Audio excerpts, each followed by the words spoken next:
welcome everybody to our Trailer 2 breakdown for Jurassic World Rebirth. Make sure you've got a piping hot cup of tea, because it's gonna be a long one. So, the trailer starts off in a lovely, clean, happy InGen lab, and I, for one, love to see stuff like this. I love to see the events, how everything was playing out before everything went to hell, which it's about to do in a second. It's a bit like, do you remember Resident Evil, where you followed one of the employees in the first Resident Evil movie, and he went about his day before, the outbreak happened. It feels like we're going to follow one guy, and then he's going to get locked in and die. So we get to see the establishing shot of what appears to be a absolutely ginormous door. I know we're only seeing the bottom of it, and people have said, why not put a human-sized door in? I think this is the human-sized door, and actually, this is just the bottom of the cylinder, which is the big vault that we're going to see. I think eventually when Zora Bennett and her team get to this lab, they're going to see this massive door open or smashed. And the reason why I think this is because I think we've seen it in a toy. I think they've sort of shown that the D-Rex with those Polly Pocket playset things. So this is obviously just the bottom half of the door. But if you look very closely to the right, I zoomed in and it says Mutadon Raptor because I could just see the two claws and I thought this was the T-Rex, but actually that's the Mutadon. Oh dear. Oh dear, we're getting very Godzilla-y, aren't we? Mutu. So yeah, with that's our first shot. Lovely little bit there. Then we move on to how everything went to hell. And we see exactly what happened, or at least the inciting incident. And that's 3 scientists that were in there start opening fire on the Distortus Rex or something. It seems to be, you hear gunshots or you see flashes of flare muzzle on the camera there before they're instantly like, oh, I've got to grab my amazing tablet pen or whatever it is that's floating there. And I think they click the button and then that starts the whole, like, the guy gets closed in there and he gets gently caressed on the back of the head. Aww. By the D-Rex before, and we don't see it in this time, but he gets used as a window cleaner. Someone on Twitter posted that. It was pretty funny. And already, apart from, this being a Gareth Edwards trope, in which case we had not only this guy trapped behind a door, we had in Rebel 1, where Darth Vader was, was trapping people behind a door, and then we also had Godzilla, where, Heisenberg's wife was trapped behind a door. It's a nice way to build tension. From what we can tell so far, the Distortus Rex hasn't done anything wrong. It's been open fire to, locked in, gassed, and, maybe it killed people. Maybe that's why they shot it in the first place. Then this gas is their way of trying to sedate it super quickly. And also, that's possibly why the D-Rex slowly goes towards him and picks him up, weirdly, not like a predator would. And there's a shot on TikTok or something where you see it get even closer to him when it sort of inspects him. Maybe it's because it's getting drowsy from the gas, and that was their fail-safe method, was if anything happened, we can knock it out with this gas, and it's starting to take effect, and that's why it's like, I don't know what to do with you, and then it kills him, and it's all too late, unfortunately. Then we get on to the team. Zora Bennett and her motley crew go towards the island, where we hear from, I think, is it Mills? I think it is? Wrong. Who says there's 24 dinosaurs have survived on this island. 24 species have survived there alone. Still don't know what the island is. We assuming Site C, but that means, we never knew where Site C was in the lore, but who really cares if we're going to really think about it that way? It's just a new island, and that's something I want to get into. I think this trailer's and the movie is going to be really good for what it does, that it's going to put Jurassic Park in a position where it can't top it. But we'll see. So we learned that, 24 dinosaurs have survived. We got a lovely shot of the exterior of the lab. I mean, it's a Jurassic Park classic, an abandoned lab, an abandoned facility with that 10,000 volt fence. Just some about, woo, I'm back. It's classic Jurassic, baby, as they all say. And then we get the shot of the Mutadons. So this is the same facility that right near the entrance to the D-Rex or Distortus Rex chamber when we see this, because we did see that exact same chamber and it was from a different angle, which makes me believe that maybe we're never going to see a two-headed raptor. The raptor we saw in the first trailer was just a placeholder. It's not the first time we've seen this. When Jurassic World came out and the Mosasaur, the first trailer, the Mosasaur went up, ate the Trandon. You actually saw Zora or Zara or whoever the babysitter is. There's another Z name. She put a hand out and you could see that the Mosasaur had already eaten somebody and people picked that up. So the next time the trailer came out, they took it out. But this time it seems like that was just a placeholder because it's a pretty big thing if they put this in the movie straight away or the first trailer. So I think well played to whoever was the director for the trailers or had control on what to put in. Because I think that would be just maybe a bit too spoilery, I'd say. And then the majority of this trailer is taken up by this river raft, I don't know, journey, adventure, we'll call it. It makes it sound nice, doesn't it? And that's something that Gareth Edwards and a lot of things, all the articles, some behind the scenes things has said that this is, one thing that him and Spielberg agreed on. Was it David Cope? I think so. Either way, one of the two said that they wanted to bring that scene from the novel into a Jurassic movie, and now was the time to do it. And what a scene it is. They really don't hold much back. And it's getting close to the point where I feel like I've seen a lot of the movie at this point from just the trailers alone. So this T-Rex chases I love how it slowly walks into the water and it doesn't just dive in.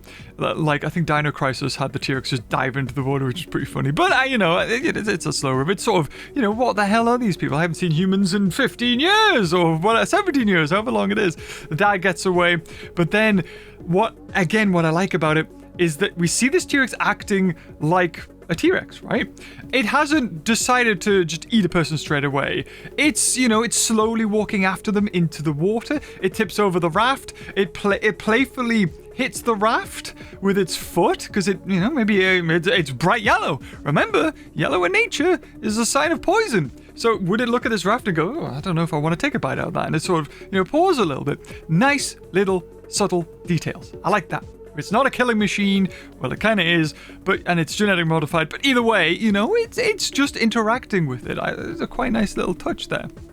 And then we see, once the team is washed up on the island or whatever, we hear a T-Rex roar. But it's not a T-Rex roar. It starts out as one of the classic roars we've come to know from this franchise, and then it sort of disorientates and changes. And I think it's very obvious that this is the first time officially, without a toy, we're hearing the Stortus Rex's call. And it's during the day. I thought this was going to be a nocturnal predator, and it still may prove to be. But, first time ever hearing it, and it's in this trailer. Then, I don't know what happened here. I don't know how big this island is, but we get a glance at, count them, I think there's about 80 or 90 not Titanosaurs. Are they Titanosaurs? Dreadnought? They're not Dreadnoughts. That was the other one. I think these are Titanosaurs. I can't remember. But there is a lot on this island. What the hell happened? Why are they reproducing like chickens? Did they already have this many dinosaurs on the island? Or... I mean, don't get me wrong. We're getting flashbacks of Peter Jackson's. That Apatosaur stampede was beautiful. I love that scene. But... we could question this logistics of how an island is going to be able to sustain creatures of this size on an island diet. It must be a huge island, is all I gotta say. But you can see, I think at the end there, just out of sight, that's the shore. So, maybe they came that way, or maybe we're just, I don't know how big the island is, but they're big Titanosaurs. And we get a lovely look. Again, you want to use that camera angle to really accentuate how big and dramatize the shot of how big these sauropods are and what extra touches of detail. First time I remember seeing this was in Walking with Dinosaurs. Put birds on the sauropods. A bit like you have whales and sharks have little fish attached to them, to, Klingons, sort of just, I don't know what they're called, but they're really cool looking fish. They stick themselves to the animals. And birds would do exactly the same, right? Like, an ecosystem could live on there, the whole insects, they get eaten by the birds and all that. Again, lovely touch, lovely details. And also the frill on the Titanosaur isn't up. And I'm assuming we'll get to see that when they start their raunchy displays. And then we get a shot that we have not seen at all yet of the crashed helicopter. Very exciting, very exciting. And we thought this was maybe a rescue helicopter from, you know, how they get off the island, possibly. And maybe that could still be the case. But whoever died in this helicopter, it's been here for a long time. They've rotted. Their corpse must be, what, 10 years old now? If we're talking about the exciting incident, the inciting incident that started the downfall of the lab on this island, that being the Distortus Rex's escape. And if this all happened at the same time, Mutadons got out, attacked this helicopter, it's an old evacuation team, it appears to be. And whether or not Eli Mills? No, that's from Fallen Kingdom. I can't remember what this guy's called. Anyway, that guy, the entrepreneur who's got millions and millions, sees it. I don't know whether he had something to do with the old facility, because that would have been 17 years ago. It's possible. Maybe he's been hired and he doesn't really know what he's going. But, you know, it's one of those things.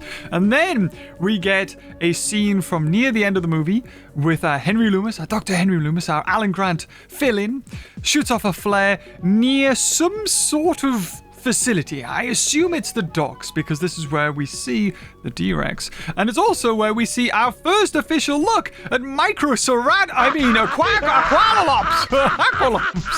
It's Microsaurus. It's basically Microsaurus. I've heard a lot of people complain that it's not Aqualops, because it doesn't really look like it. And I don't know, we've had Microsaurus before. They just want to fill I feel like there's some quota they have to fill, because remember when Dominion's selling point was the most amount of dinosaurs we've ever had in any Jurassic film ever. Which doesn't really say anything. I mean, yeah, cool. Is it a good movie? No. But still. And in this scene, they say, oh, it's scared of something. What could it be scared of? And then we see the Distortus Rex looming in the background, just right next to Dr. Henry Loomis. And then we have, of course, Duncan's heroic. He says, I'll not let anything hurt you. And he's obviously saying that to the little girl. And is this where we get our Duncan PG-13 off-screen death? Because that's what this movie is. And I think we are. Where we get a roar and he slowly sinks down. But who knows? You know, we saw in Dominion, Claire did this with the Dilophosaur. She sunk down and screamed, and then Chris Pratt came out of nowhere and strangled the Dilophosaur. So this could be Chris Pratt's entry. He comes and goes, ah, he gets the Distortus Rex, and everyone will go, woo, when he does. Anyway, one of the biggest things is we see Rick Raptor in the trailer. Nice to see him here. Of course, I'm joking. This is the Mutadons, but they are sporting, or at least this one in particular, is sporting the primeval Utah Raptor skin. It's very iconic to that franchise. It's got a little bit, it's all white with the black or dark blue markings in the head, but it's kind of terrifying. I'll admit, this thing, yeah, it looks scary. We get a callback to The Lost World, you know, the abandoned worker village where Ian Malcolm was playing with playing with a raptor, going in and out of I don't even know what it was, some sort of old store where he got smashed through the glass and then he went through the car. Here we have it with Zora Bennett, and she slides under the Humvee or the whatever it is, like, away, you know, distracting the Mutadon from attacking the children. And then we, of course, just like every promotional thing to do with this movie, we end with the Mosasaur, and we see a bit more interaction with the Mosasaur and the ship. So I theorize this because when we see the Mosasaur come out for the first time, the boat's not moving. So obviously what's happened is we see this team, Zora Bennett's team, rescue the Delgados. And in doing so, obviously they're not moving. They've pulled them over. They're trying to find out what happened here. And then they get on the sonar that, you know, the Mosasaur's here. And then the Mosasaur comes out, goes down. Of course, they need to get the Mosasaur DNA. And then what I think is happening here is the Mosasaur lures them into or closer to the island, which they wanted to go to anyway, but tries to scuttle the ship on the rocks by breaking it apart, by pushing it to the side. And I think also what it's doing is getting the Spinosaurs involved. I think it knows. It knows that the Spinosaurs live nearby here somewhere, and if it can just get them to attack the ship, then, or get the ship near it, it knows that the Spinosaurs will be territorial and attack the ship too. I think that's a lovely bit of storytelling, visual storytelling there. It could just be a coincidence that the Spinosaurs see them and go, hey, get away. I don't know, I just thought that was very interesting. But, wow, so much is happening. And I wanted to say that the reason why I was thinking to myself, like, what could be the sequel to this? I mean, the first half, or the first third of the movie is obviously getting to the island, and the Mosasaur being the ending of that, where they end up on the island. Then we have the middle, the second third of the movie, is getting the DNA, ending with discovery of Distortus Rex, and then the final part, or the final third of the movie, will be surviving Distortus Rex, escaping the island. But I feel like the Jurassic franchise has never gone this far with mutations in a way, and I was just thinking to myself, what? Because they've talked about sequels, and no doubt there will be more sequels. We can guarantee it. Come on, they're going to make sequels. But what do you do next? I mean, this is what, the 7th movie in the franchise? And you thought fatigue set in with Fallen Kingdom, I felt myself, with Dominion as well. This seems to be, they've just taken a concept and ran with it. And maybe Jurassic is better like that, if you just have a movie around one thing and one concept. Possibly, that's just, one theory. I'm not saying that's how you have to do it, and I'm not saying other people don't like it, but possibly. I don't know. I just thought to myself, how could you keep on going? Like, more mutations? We've already done dinosaurs on the mainland. We've done dinosaurs in our world. What's next? Mutants in our world? I don't know. It just got me thinking, the future plans for this franchise. But anyway, guys, I'll not keep you any more longer. And of course, you're wanting to know how my apothecary is doing for my last video. So here it is. There you go. And that's the one thing you were wanting to see. You saw it in the last video. You want to see how it's going. I spent a little bit more time. It's a slow process. I did the Alma too, but I haven't done the scratches and stuff. But here we go. Oh, enough of that. Enough of me yabbering on. 2nd of July, we have the movie coming out. I'm looking forward to it. It's gonna be fun. Whether it's a good movie or not, I think, price of admission alone, just to see these action scenes and stuff, that's what I'm gonna see it for. And the Distortus Rex looks cool. And, we've said that we've got to feel sorry for it at the end. And after being shot at and gassed and God knows what else, I could see it. I mean, the movie portrays it as like, oh no, it's a fierce beast. We've got to contain it. No. But really, you're the one who brought it into this world. You're the one that experimented on it. And maybe it's just a hungry creature. But I've got to admit, how are titanosaurs thriving on this island in such great number? When you've got something like Distortus Rex, which needs probably a lot of meat and just food to survive, and these are slow-moving creatures, and this is a huge thing, how come it doesn't eat them all? 17 years, and the titanosaurs are thriving. I don't believe it. I've done ecosystems in JPOG. I've done ecosystem Jurassic World Evolution too. Yeah, they don't last 5 days, let alone 17 years. But anyway, guys, if you enjoyed this video, leave a like. Namaste. Thank you very much. And until next time, well, I'll see you later. Oh, bye-bye.